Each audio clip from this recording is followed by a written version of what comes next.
Musik itu haram. Musik itu mubah, alias boleh. Haram, boleh.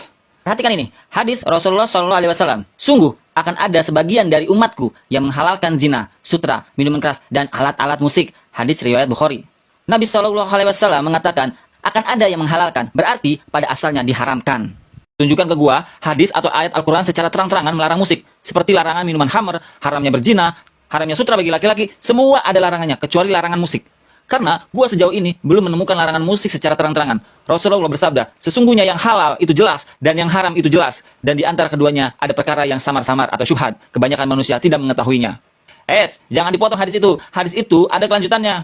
Maka, barang siapa yang menjaga dirinya dari yang samar-samar atau syubhat, itu berarti ia telah menyelamatkan agama dan kehormatannya. Dan barang siapa terjerumus dalam wilayah samar-samar, maka ia telah terjerumus ke dalam wilayah yang haram.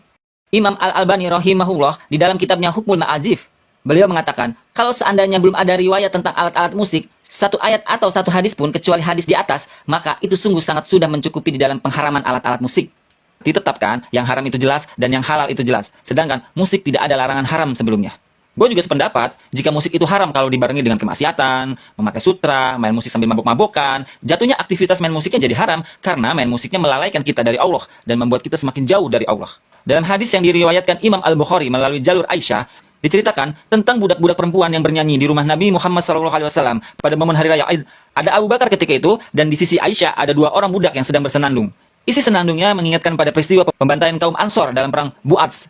Aisyah mengatakan dalam hadis itu bahwa kedua budak tersebut tidak begitu pintar bersenandung. Kemudian Abu Bakar mempertanyakan seruling-seruling setan kediaman Rasulullah SAW. Lantas Rasulullah saat itu bersabda, Abu Bakar, tiap kaum itu punya hari raya, dan sekarang ini adalah hari raya kita. Abu Bakar awalnya memberikan teguran pada budak itu, tapi justru ditegur balik oleh Nabi Muhammad SAW. Ini menunjukkan musik dan nyanyian itu tidak masalah selama tidak ada kemaksiatan. Jika musik atau nyanyian itu haram, tentulah sejak awal Nabi Muhammad menolak kedatangan budak-budak tersebut. Dalam hadis yang berbeda, Imam Al-Bukhari mengeluarkan riwayat lain tentang musik. Melalui jalur Aisyah, suatu ketika Nabi menikahkan salah seorang saudarinya dengan pemuda dari kalangan Ansor. Lalu Nabi berkata kepada Aisyah, tidakkah kalian menyuguhkan lahwun atau musik? Kaum Ansor itu menyukainya. Nabi Muhammad juga pernah mendengar nyanyian dari seorang budak perempuan. Diceritakan suatu hari Rasulullah pulang setelah berperang. Lalu datang salah seorang budak perempuan dan mengatakan telah bernazar jika Nabi pulang dengan selamat, maka dia akan memukul duh di depan Nabi dan bernyanyi. Kalau memang begitu, ya lakukanlah. Tapi jika tidak, jangan. Kata Nabi bersabda. Maka saya lebih memilih hukum musik atau nyanyian itu boleh. Tapi ada 3 syaratnya, yaitu tidak menimbulkan fitnah, tidak ada maksiat yang menyertainya, dan tidak membuat lalai dalam mengerjakan kewajiban sebagai muslim. Sahabat Nabi yang membolehkan musik salah satunya adalah Abdullah bin Zubair.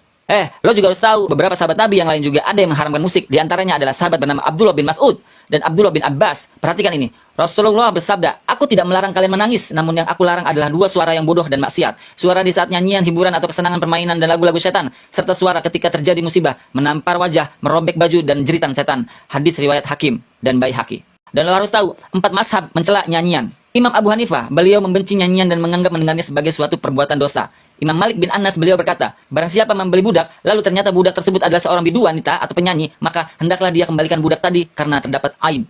Imam Asy-Syafi'i, beliau berkata, nyanyian adalah suatu hal yang sia-sia, yang tidak kusukai karena nyanyian itu adalah seperti kebatilan. Siapa saja yang sudah kecanduan mendengarkan nyanyian, maka persaksiannya tertolak. Imam Ahmad bin Hambal, beliau berkata, nyanyian itu menumbuhkan kemunafikan dalam hati dan aku pun tidak menyukainya. Gue juga sepakat dengan apa yang dikatakan 4 imam besar itu. Kan gue juga di awal bilang sepakat kalau musik itu haram, atau ada kemunafikan dalam hati, perzinahan, syahwat, khamr, dan segala aktivitas kebatilan. Tapi bagaimana dengan musik yang malah ketika mendengarkannya hati ini bersedih karena dosa, dan ingin bertobat, malu kepada Allah, karena banyak dosa, ingat mati, ingat Allah. Banyak bukan lagu-lagu religi seperti itu, dengan syair yang mengingatkan kita kepada Allah tapi tidak melalaikan. Dan musik buat anak-anak TK, SD untuk pembelajaran yang jauh dari kemaksiatan. Iya benar, hal itu mengandung kebaikan. Tapi menurut siapa? Jika Allah dan Rasulnya menganggap hal itu adalah baik dan menjadi salah satu cara terbaik dalam berdakwah, maka Rasulullah SAW beserta para sahabatnya adalah orang yang paling pertama kali melakukan hal tersebut. Akan tetapi tidak ada satupun cerita bahwa Rasulullah SAW dan para sahabatnya melakukannya. Bahkan mereka melarang dan mencela hal itu. Kalau lo beranggapan musik itu haram, mutlak, nggak ada toleransi. Sekarang, gue tantang lo. Berikan pernyataan dan gue rekam. Pernyataan apa? Pernyataan bahwa memainkan atau menyanyikan lagu Indonesia Raya itu dosa alias haram. Karena lo berasumsi bahwa musik itu haram mutlak. Berani nggak? Udah, kalian berdua debat gak ada ujungnya. Awalnya kan mau tukar pikiran, malah lama-kelamaan menjadi debat kusir yang gak ada habisnya. Ingat, sabda Rasul, aku akan menjamin rumah di tepi surga bagi seseorang yang meninggalkan perdebatan, meskipun benar. Kalau menurut gue nih, ulama yang bilang haram, dan ada ulama yang bilang membolehkan dengan syarat-syarat, itu semua disayang Allah. Karena keduanya memilih untuk hati-hati. yang mengharamkan hati-hati karena takut terjerumus dalam kelalaian, yang membolehkan juga hati-hati dalam memberikan hukum karena nggak ada dalil tegas tentang pelarangannya, karena yang haram itu jelas dan yang halal itu jelas. Ada sebuah kisah unik tentang perbedaan.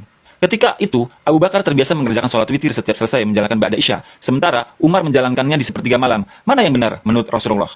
Rasulullah pun tak mempermasalahkan perbedaan tersebut. Rasulullah memuji kedua sahabatnya, menyebut Umar sebagai seorang yang tegas, sementara Abu Bakar merupakan muslim yang sangat berhati-hati. Keduanya dipuji oleh Rasulullah.